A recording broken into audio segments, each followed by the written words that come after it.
Breaking news, the judge throws out Justin Baldoni's lawsuit against Blake Lively, even though she ruined his reputation. Blake and Ryan Reynolds feel relief and vindication after judge dismisses Justin Baldoni's lawsuit. Oh, shut up. How much did you pay this judge? We all called it. We said she had connections to Judge Lehman, and the way he's moving definitely makes me think there's something up. So the crazy part about Blake Lively winning her motion to dismiss is it now teaches people how to bring forth false claims of harassment without being held accountable or without even having to prove your case. Okay, this is unbelievable because Justin Baldoni just got played by the entire system as the judge has dismissed his countersuit against Blake Lively. It is very strange because he came in with documents, proof, receipts, timelines, emails, and still got completely thrown out.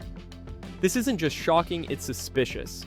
People are claiming that the judge favored Blake because they are connected. So Judge Lehman's brother, who is Doug Lehman, is somewhat connected to Ryan and Blake. So Doug Lehman directed this Move On commercial, which Penn Badgley and Blake Lively starred in when they were in Gossip Girl. And Doug Lehman is also very tight with Jake Gyllenhaal. Blake and Ryan were also very tight a few years back, but it seems like they had some sort of feud or whatnot. There were some rumors saying that had to do like Taylor Swift, but who really knows? I definitely do not trust this judge. I don't know how you are literally going to say that they did not defame Justin Baldoni.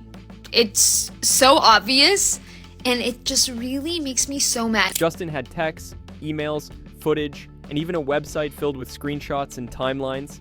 Basically, he showed up to court with a hard drive full of evidence backing his claims. But on June 9th, the judge looked at all of that and said, Blake Lively's original complaint to California's Civil Rights Department is legally privileged. What does that mean? That means, even if what she said was false, she can't be sued for saying it in that legal setting. So Baldoni's lawsuit hit a legal wall, not a factual one. You don't have to be truthful in a civil complaint. You just have to make a compelling enough argument, and if it goes all the way. But the thing is, and I've always said from the beginning, Blake was really smart because she didn't even need to sue Justin. She just needed to actually put those words in a court filing, and she was protected automatically from there. He had proof that contradicts Blake's version of events, and yet none of it mattered, because the court decided that what she filed is protected speech, even if it might be false. Since Baldoni couldn't prove that Blake and Ryan lied knowingly, the judge dismissed his case. In other words, legal rules trump actual receipts, at least when Hollywood is involved. It shows anybody can make any false claims and cannot be sued from defamation, and Blake Lively just taught them how to do it. So Justin presented receipts, and still his countersuit got dismissed. But Blake Lively did not provide any evidence. Why is that? Because she doesn't have to. Blake Lively filed first, so she's the plaintiff. The burden is on her to prove her claims, but only at trial.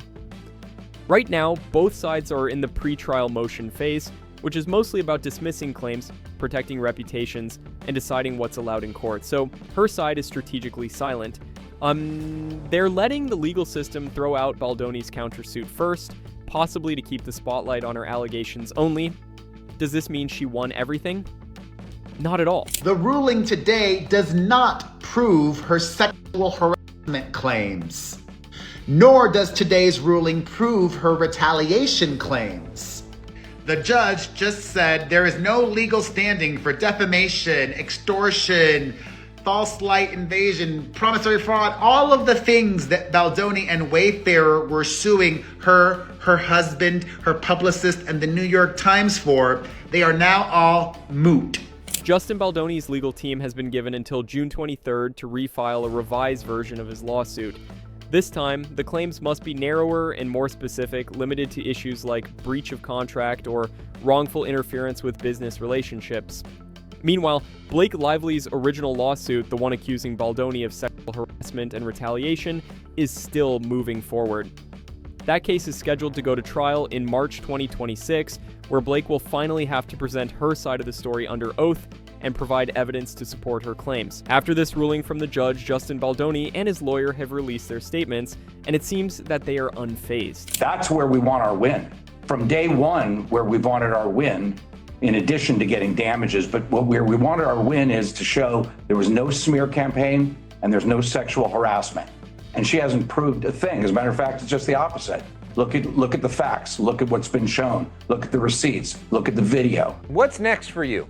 I mean, next for us is I'm really hoping that she doesn't drop her lawsuit. Well, why would she? Because she's on a false victory tour, and she's afraid of the truth. So what Brian Friedman is saying is that obviously Justin would have loved to win that $400 million, no doubt about it, but from what he's saying, it seems like the money isn't the main goal anymore. What he really wants now is to clear Baldoni's name and prove he didn't do what he's being accused of. More than the payout, Friedman wants a chance to defend his client in court and fight Blake's claims directly. Similarly, Baldoni is also full of confidence, he stated. Miss Lively and her team's predictable declaration of victory is false, so let us be clear about the latest ruling. While the court dismissed the defamation-related claims, the court has invited us to amend 4 out of the 7 claims against Miss Lively, which will showcase additional evidence and refined allegations. This case is about false accusations of sexual harassment and retaliation and a non-existent smear campaign, which Miss Lively's own team conveniently describes as untraceable because they cannot prove what never happened. Most importantly, Miss Lively's own claims are no truer today than they were yesterday, and with the facts on our side, we march forward with the same confidence that we had when Miss Lively and her cohorts initiated this battle, and look forward to her forthcoming deposition, which I will be taking. We are grateful for the organic show of support from the public and for the dedication of the internet sleuth community, who continue to cover the case with discernment and integrity. What was Justin's reaction to it? The same as my reaction to it, which is, it's not fair, it's not right. And the reality is that someone should have a chance to be able to be held accountable. And you should be able to hold media accountable for the truth and veracity or the lack of it of what they show. I think that he's a person who wants to be vindicated. And that's all that he cares about, is that he knows who he is. He knows what he's done. He knows what he hasn't done. And he wants the truth to come out. Justin and Brian want the truth to come out. Despite providing the evidence, the countersuit was dismissed because this is where things get political and strategic. There could be a couple of possibilities why Baldoni lost for now. Possibility A, legal optics plus PR shield. Lively's team might be playing a long game, keeping the attention on Baldoni as an accused predator while avoiding distractions from his accusations. By dismissing his countersuit early, they keep public focus on her case and his alleged misconduct. Let's be clear, Baldoni did not lose because he's a predator or because she's right in all of this. That has yet to be brought before a jury. And Blake Lively's lawsuit against him is still ongoing. He has to still fight that. Possibility B, institutional power at work. Some are speculating online that Hollywood alliances are helping steer the narrative in Blake's favor. Blake Lively and Ryan Reynolds are deeply connected within the entertainment industry. Ryan owns a media company called Maximum Effort, collaborates with major brands like Mint Mobile, and has ongoing deals with powerful platforms such as Disney and Netflix. Their legal team is made up of top-tier lawyers who carry significant influence in legal and industry circles. Some people believe that this kind of power and reach can quietly shape perceptions, even on a subconscious level, especially in high-profile cases that play out heavily in the media. Many people are saying that the judicial system has failed Baldoni. What do you think? Let us know in the comments. Give the video a thumbs up and don't forget to subscribe. See you guys in the next video.